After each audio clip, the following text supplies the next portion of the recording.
This is a special coverage of the coronavirus crisis using the combined forces of News 5 and Signal TV's 1 News, Radio 5 and 1PH. Davao-based businessman Dennis Uy is waiving the multi-million peso payment for to-go ships that are being rented out by the government as quarantine facilities. Gerard De La Peña with the details. These were allegedly social media posts of repatriated OFWs who are supposedly quarantined aboard ships owned by Togo.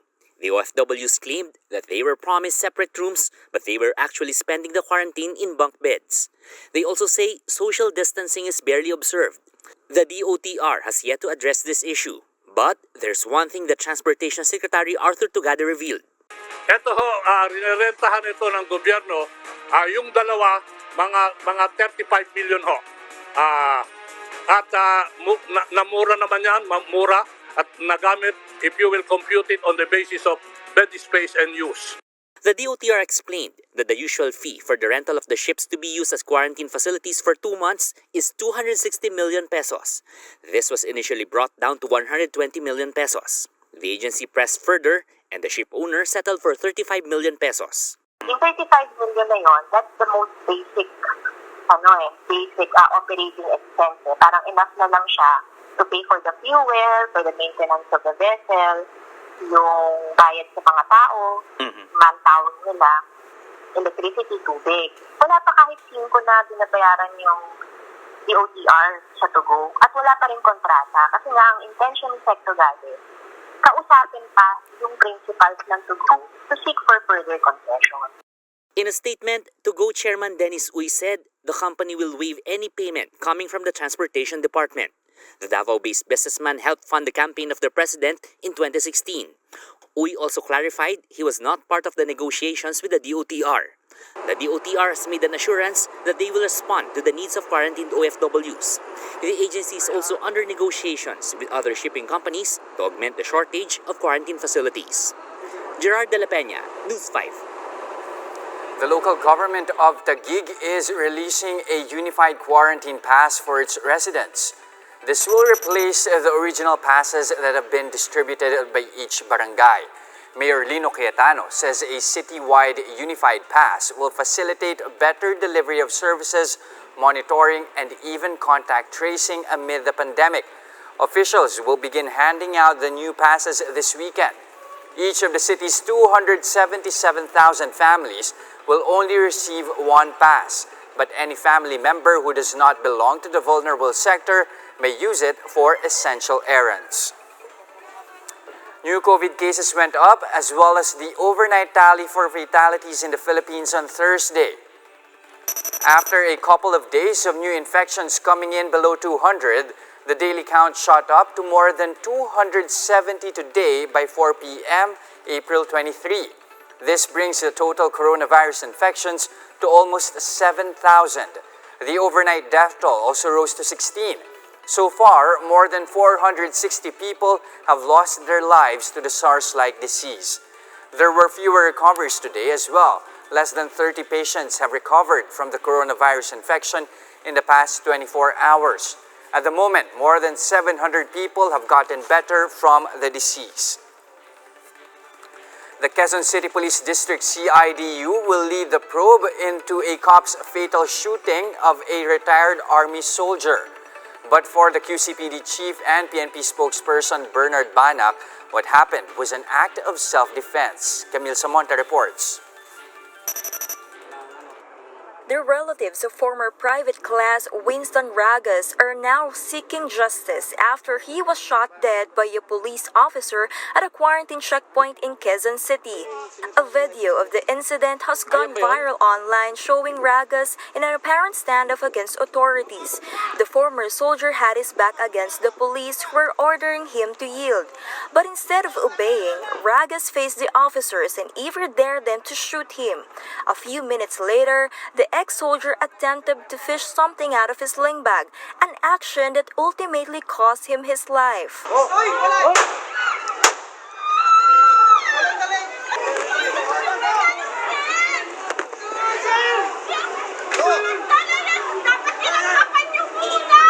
Authorities say investigators investigators recovered a loaded 38 caliber pistol from his sling bag, but Raga's family insisted Winston had no gun.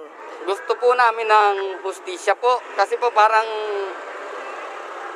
mabigat po ang kalaban kasi pulis po. Wala pong ginawa ang kapatid ko sa kanila.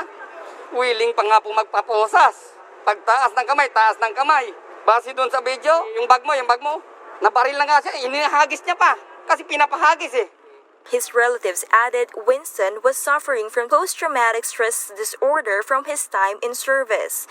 The Philippine Army has already issued a statement confirming that Ragas was indeed a former soldier. The Army also added that he was discharged in January 2017 after being diagnosed with a mental disorder. Meanwhile, the Quezon City Police District reports that Ragas shooter, Police Master Sergeant Daniel Florendo Jr., has voluntarily surrendered. He is set to face criminal and administrative investigation for the incident. However, for QCPD Director Ronnie Montejo, Florendo's action was a judgment call. It was an act of self-defense. PNP spokesperson Bernard Banak echoed the sentiment, saying if we were to rely on the viral video alone, Florendo did follow the rules of engagement before he opened fire. Banak assures the public that the QCPD Criminal Investigation and Detection Unit will do its best in finding out the truth. Joint Task Force COVID-19 Shield Commander Guillermo Eliazar also guaranteed a fair investigation and offered his condolences to Raga's family. Maaaring hati ang ating impression or masasabi sa mga pangyaring yun. Gusto ko pong sabihin, ng ating PNP po ay lahat siya nagdaan sa training. At because of that, sila po ay magiging responsible and accountable sa anumang dapat nilang gawin. So, yung pong ginawa niya ay masasabi na through his self-defense instinct ang mga pangyaring yun, pero yun po ay ating pang-iimbestigahan.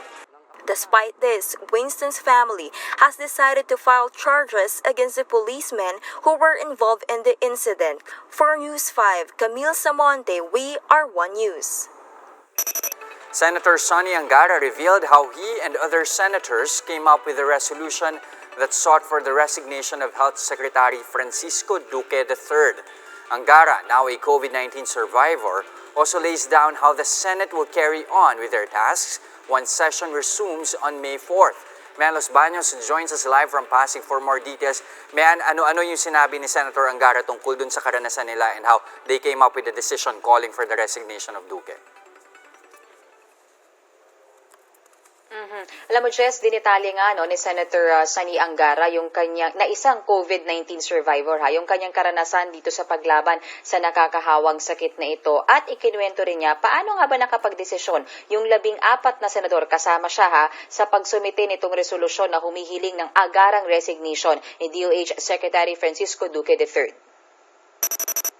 8 araw na na-confine sa ospital at nagbayad ng 400,000 pesos ng tamaan ng COVID-19 si Senador Sonny Angara nitong Marso. Mahirap daw ang kanyang naranasan. Madalas daw siyang nahihilo, nagsusuka at walang ganang kumain dahil sa lakas ng mga gamot niya noon. Very lonely and kind of, you're not very hopeful at the start, but when you come out of it, you're very grateful to the health personnel who took care of you, and you realize what a tough job it is. I think that's the first learning. And the second is, I was in a private hospital, so I was wondering if our countrymen get the same level of care in the public hospitals. Although I'm confident with a hospital like PGH and the other specialized DOH hospitals like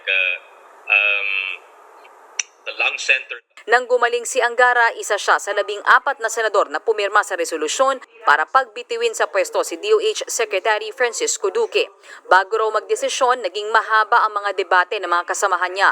Isa raw kasi sa tanong ay kung tama ba ang timing ng ilalabas na resolusyon. The status quo was unacceptable, and we could not kind of have business as usual or proceed at the pace that we were proceeding at. We felt there was a lack of urgency, a lack of speed, a lack of foresight, lack of being proactive on the part of the DOH, not the hospitals down below, not the constituent units, but on the part of the leadership.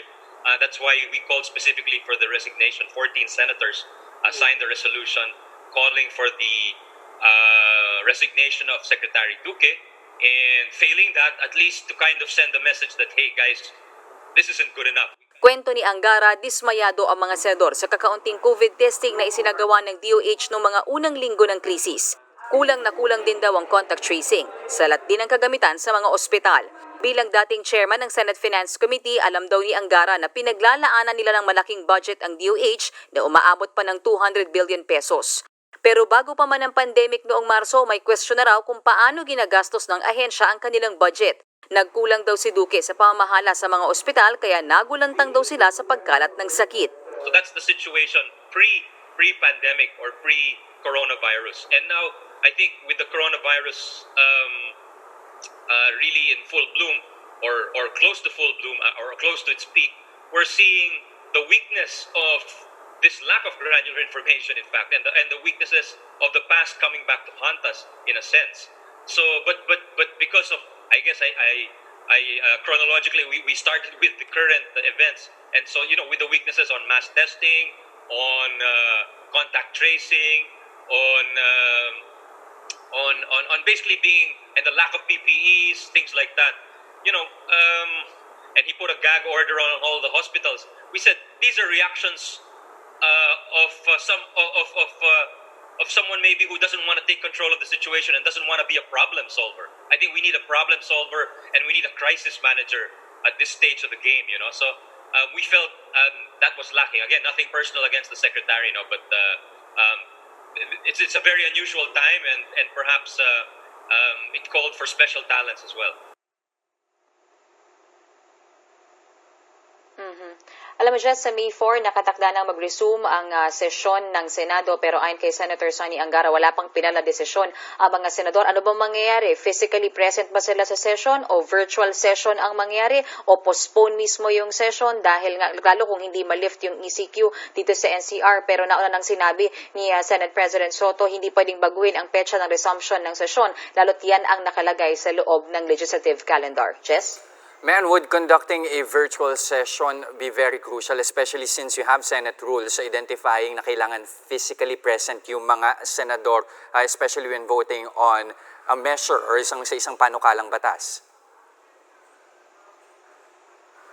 Tama ka, Jess, kasi nakalagay sa Senate rules talaga, dapat physically present sila. So, depende sa magiging desisyon ng mga senador, baka i-relax nila or i-suspend nila yung rules para payagan kung sakasakaling virtual session yung gagawin nila. Anyway, sabi ni Senator Sonny Angara, yung special session na ginawa weeks ago para aprobahan yung Bayanihan Act is pwede naman na may ibang hybrid ang nangyari. May ibang mga senador na nasa session hall, may ibang mga senador na work from home at tatawagan na lang sila kapag na certain pending bills, Jess.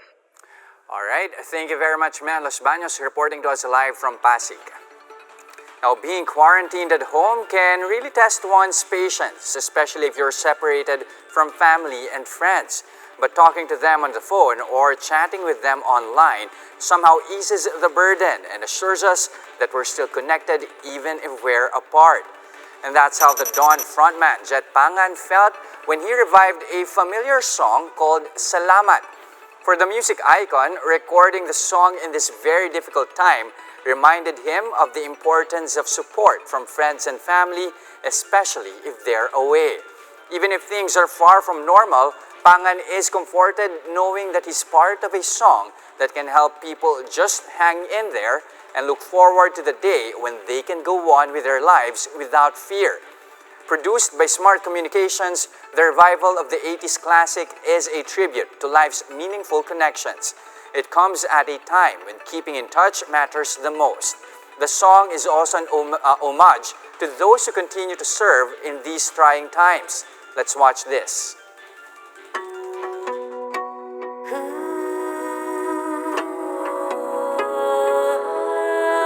Salamat at tayo'y magkasamang muli.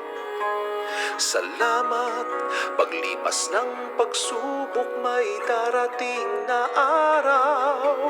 Kay tamis ng ating samahan sa likod ng kalungkutan, tunay na kaibigan, kasamang maaasahan. Salamat at tayo'y may pinagsamahan. Salamat, tunay kong